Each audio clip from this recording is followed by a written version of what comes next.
Hey guys, it's me. It's QueenAusetHeru, and thank you for joining me for another wonderful edition of Ask an Aquarius. If you haven't already, please hit the red subscribe button and smack the bell. Also, if you like this video, please give it a thumbs up and pass it on to anybody you know who wants to know about the future of their love life. This is a big question I get in my inbox a lot. So today we're going to do a pick a card reading where I'm going to tell you about the future of your love life. Likewise, please leave us a positive comment in the comment section. Let me know which combination was yours. And remember, the great thing about doing pick a card readings is that you get to use your own intuition along with mine. So it's more like a collaboration than me just, talking at you, So if you find that your cards don't resonate with you, look at the other two. You might have just picked the wrong pile, okay? So for now, really breathe and focus. Take a look at the three sections we have in front of us. Here we have clear quartz, we have pink amethyst, and we have satin spar, a form of selenite. So please pick your crystal or pick the cards that resonate with you. I'll give you a second. And then I'm going to start on number 1. All right. If you picked number 1, here is your message about the future of your love life. Number 1, let's see. Ooh, you got the 3 of Wands. So this means that in the future, you will choose someone. You're going to choose a person, and the two of you are going to move forward. This could be somebody you've already met now in the present tense, or it could be somebody you're going to meet. Either way, you and this person are going to decide to move forward. There's going to be a lot of passion. There's even going to be some collaboration energy here. You and this person may decide to go into a business together, or to do something together like a book or something that's going to make money, something that's going to be monetized, maybe a Twitch channel or something like that. So that vibration is pretty decent, and the two of you are going to move forward. So this is awesome. So you will find somebody. But you have to be very careful with this one, because this relationship, if not handled properly, will turn into a codependency. So if you're not certain about codependency, as a matter of fact, I'm doing a video next week about codependency. So check back on my channel. I'm going to talk about how to spot codependency. So if you find yourself in this situation, first and foremost, codependency happens when two people are together because they need each other versus because they want each other. So if you and this person come together, what you're going to have to do is, number 1, make sure that you maintain interdependence, not codependence. The difference between the two is that when you're interdependent with someone, you do rely on each other, and you do things for each other, and you work together. In this case, may have a business together, but you also are what is the word? I'm gonna say a sovereign being at the same time. What does this mean? It means that you also have your own life. You have your own stuff, and you don't expect this person to carry you. You look out for each other. It's more reciprocal. It's more fair. Sometimes we see codependencies with addicts, for example. One person might be addicted to alcohol or drugs, and the other person could be totally sober, totally clean, but they are enabling the addict by hiding for them, covering up for them, things like that.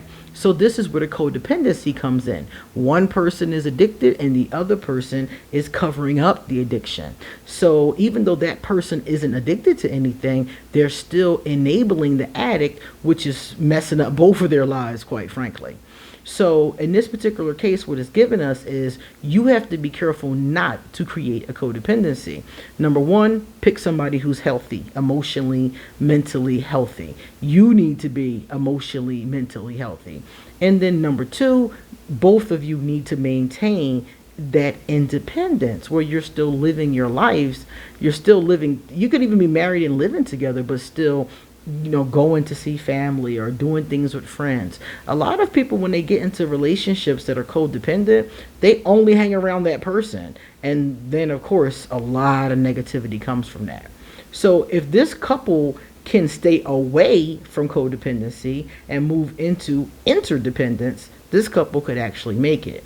Otherwise, it's going to get very uncomfortable, and they may, in the long run, end up splitting.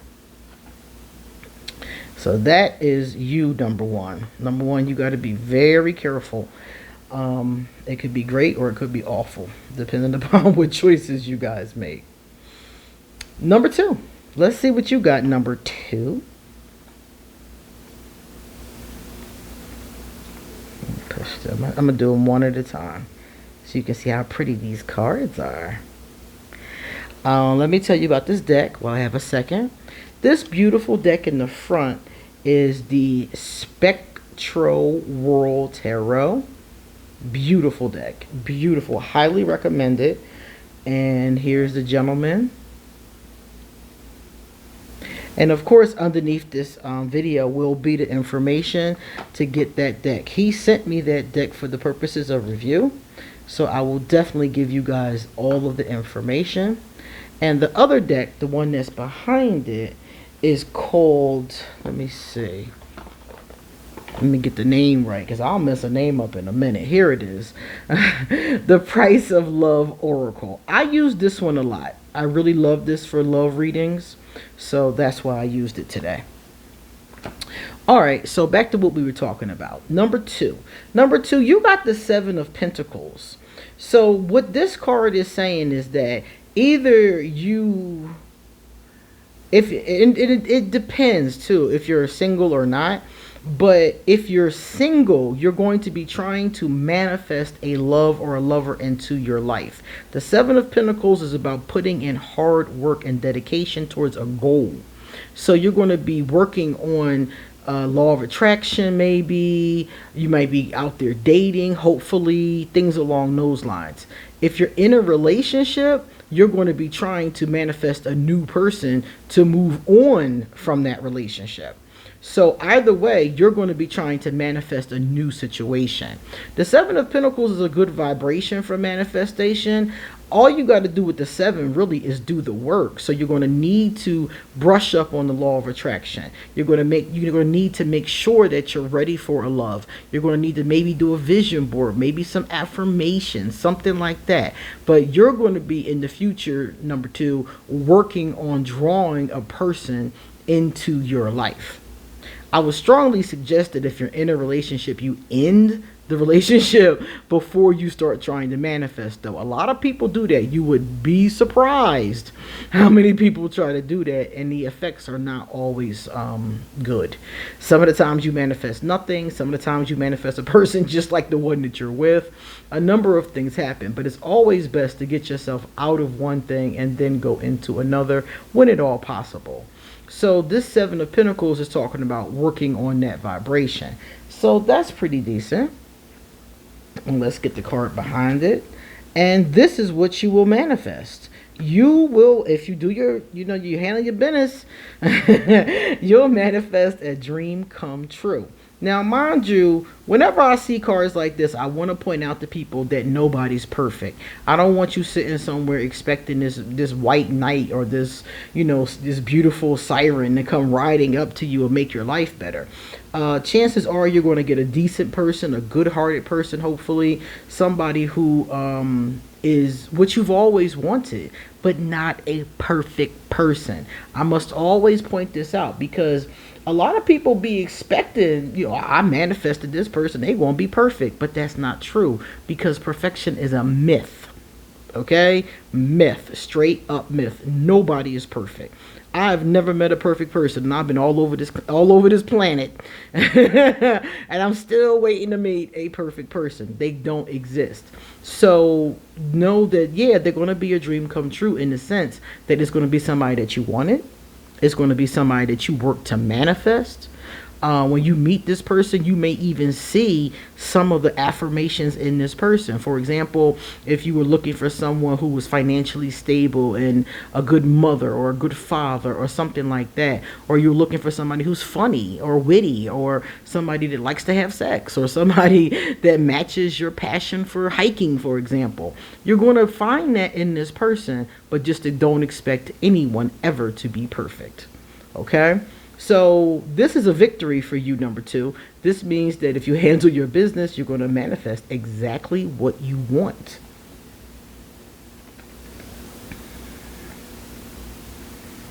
All right, number 2. Now we're going to go to number 3.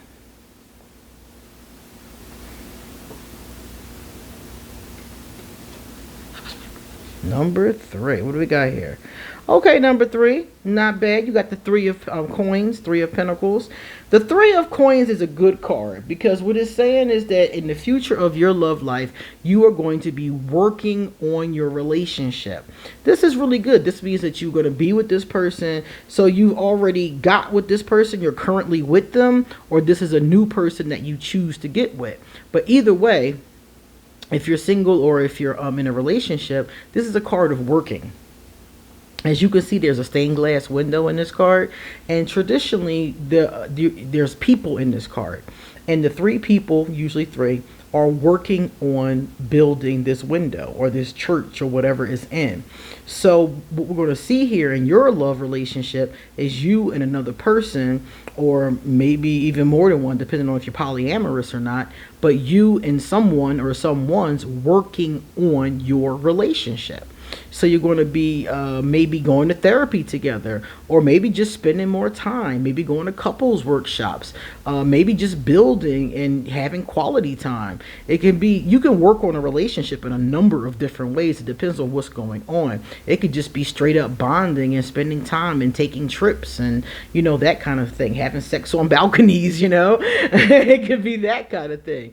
So it depends on your situation, but you, number 3, and your person are going to be working diligently, I keep saying persons, and I say that because there's 3 here. So I think that a lot of people that picked number 3, they may have some polyamorous energy going on, but it doesn't have to be. It could just be 2 people. It could be more than 3 people too.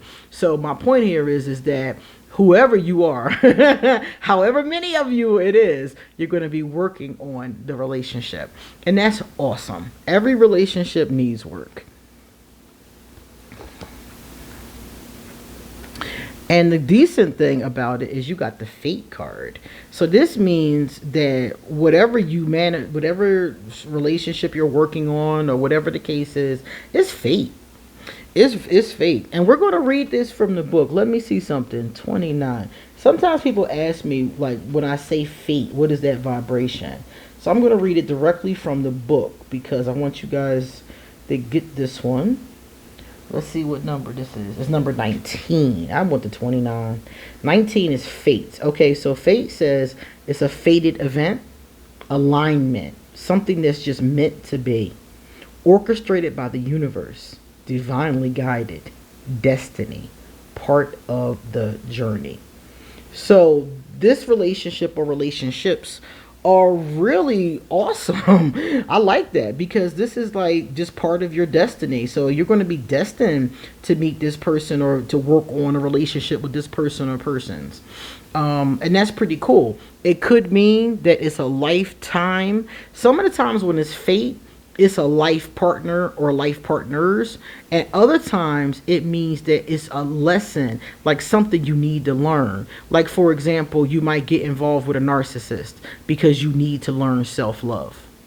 Now, mind you, nobody wants to be involved with a narcissist, but what you learn from this vibration is self-love. So sometimes it's a lesson and sometimes it's a life partner.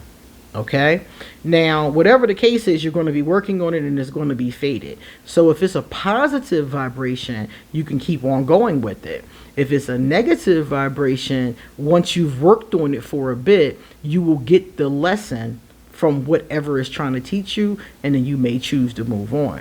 But either way, this is something that you're going to choose to commit some time to. And it could really be awesome. It could be a really awesome situation depending on how you treat each other, obviously. So, number 3, that was yours. So we're done. So for those of you who are wondering about the future of your love life, there it is. I pray that it is more positive than anything else. And you come back soon because I got a lot more to say. See you later.